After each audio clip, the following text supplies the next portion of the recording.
Written by Paul Cornell and directed by Joe Ahern, this episode always proves to be one of the more memorable and deeply emotionally driven episodes of the first series. This episode is simply a masterpiece, and a lot of this is down to the brilliance of Paul Cornell's script and the excellent acting of Christopher Eccleston and Billie Piper, but most importantly, Sean Dingwall as Pete. In terms of the casting, you can't really go wrong here, especially in an episode such as this one that relies so heavily on the character-driven moments. This episode opens up with a nice, if rather overly sentimental, narration from Rose praising her father, and includes a flashback of Jackie telling a young Rose about Pete Tyler's death. In the present day inside the TARDIS, Rose asks the Doctor if she can visit her father on the day he died, so she can sit with him, so he won't die alone. Oddly enough, the Doctor actually agrees to this request twice, opening up the predicted can of worms and our jeopardy for the week in the process. That's what Mum always says. So I was thinking, could we? Could we go and see my dad when he was still alive? Where's this come from all of a sudden? All right, then, if we can't, if it goes against the laws of time or something, then never mind, just leave it. No, I can do anything. I'm just more worried about you. I want to see him. Your wish is my command. But be careful what you wish for.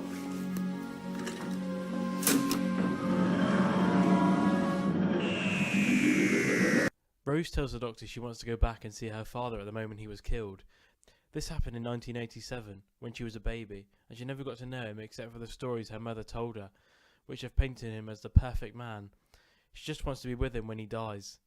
The Doctor is reluctant, but thinks it will not interfere with history, as he will be dying and she will not interact with any other people or events. Rose freezes, understandably, when she sees the accident, so asks to go back and try a second time.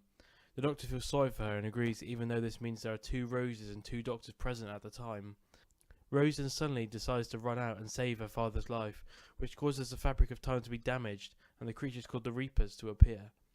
They attack things weakened by the damage to time and start to devour everything.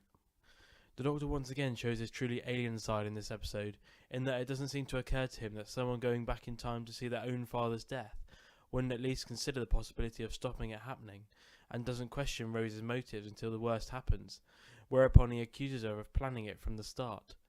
Effectively, he draws a parallel with Adam in the previous story The Long Game, in calling her a stupid ape and taking back her TARDIS key, effectively threatening to strand her in the 1980s for her misbehaviour, although he later says he would not really have followed through with this, and we as the audience kind of know it. The key difference between Adam and... I did it again. I picked another stupid ape.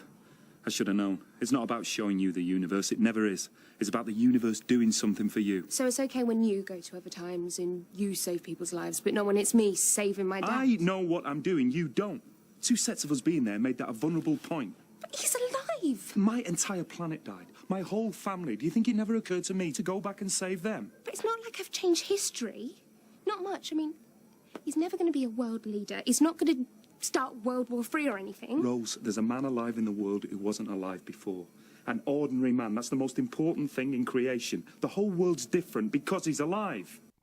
The key difference between Adam and Rose, however, is that while both commit a thoughtless act for selfish reasons, Adam did so for personal gain and greed, and was not interested in the consequences of his actions beyond profit for himself, whereas Rose is acting from sorrow and love, genuinely doesn't realise that her actions will have serious effects as they do, and is trying to save another person's life at the end of the day. Ultimately, though, the Doctor seems to recognise this difference, in that for all he rages at her, even managing a snide reference when baby talking to her infant self, he, and significantly without saying so until he has to, tries to keep her father alive, even though he knows that this action would be wrong. To say Paul Cornell gets it all right is just an understatement, and is a total testament to his excellent writing in my opinion. It is also worth noting once again that the effects and makeup are brilliant in this episode, specifically the Reapers, although it is more impressive that despite one or two 21st century cars infiltrating the background, the BBC were able to source a deregistration Ford Escort for Pete to drive. In terms of the Reapers themselves, I enjoy them as a threat, and they make total sense in terms of them being creatures that sterilise the wounds in time that are present here. They are not overpowered, and this is what makes them so effective. It is only once the paradox is worsened by Rose that the Reapers enter the church and actually take down the Doctor. This for me is when the episode really goes up an entire notch, as without the Doctor, this is where the real stakes begin to unfold. Also, one scene that I must point out is the scene where the Doctor is speaking to the bride and groom. This is certainly one of the best Ninth Doctor moments in my opinion, and just really makes you want to believe in that Doctor a bit more. It is a really tidy piece of dialogue from Cornell, and further emphasises just how great he is. I don't know what this is all about. And I know we're not important. Who said you're not important? I've travelled to all sorts of places, done things you couldn't even imagine, but you two. Street corner, 2 a.m, getting a taxi home. I've never had a life like that. Yes, I'll try and save you.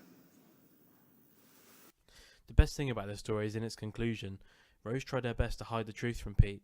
She even lied about what a good father he was, but Pete knew himself well enough to realise that her story didn't exactly ring true. He knew he'd never be that reliable. He knew that he'd never been there for Rose. Her insistence that he would have been given the chance was both beautiful and sad in equal measure, but even Rose's blind love for her father wasn't enough to save him in the end. Pete saw a way to make amends and took it, and in the end saved them all. It's so fitting that in this episode about how wonderful ordinary life can be, an ordinary man saves the day. There are so many ways to be important. There's getting a taxi home at the end of the day. There's trying to save someone you love even though you've been told it's impossible. There's the life the Doctor leads, taking charge and trying to protect everyone from the inevitable. And there's Peter Allen Tyler, Rose's dad, who never gets to take her on picnics or read her bedtime stories or do those 1,000 other little things that make him a good dad.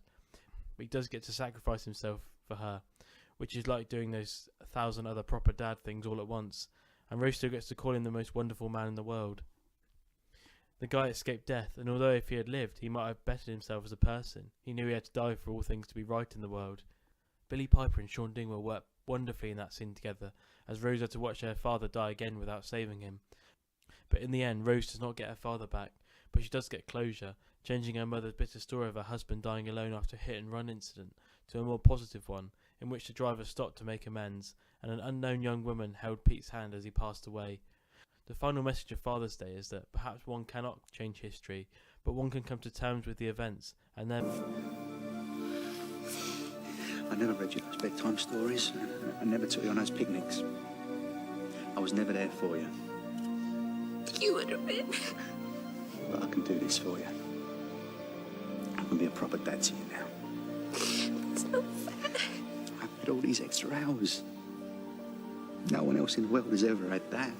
And on top of that, I get to see you. And you're beautiful. How lucky am I, eh? So, come on. Do as your dad says. This episode is a clear highlight of Series 1 for me, and therefore I give it an 8.5 out of 10.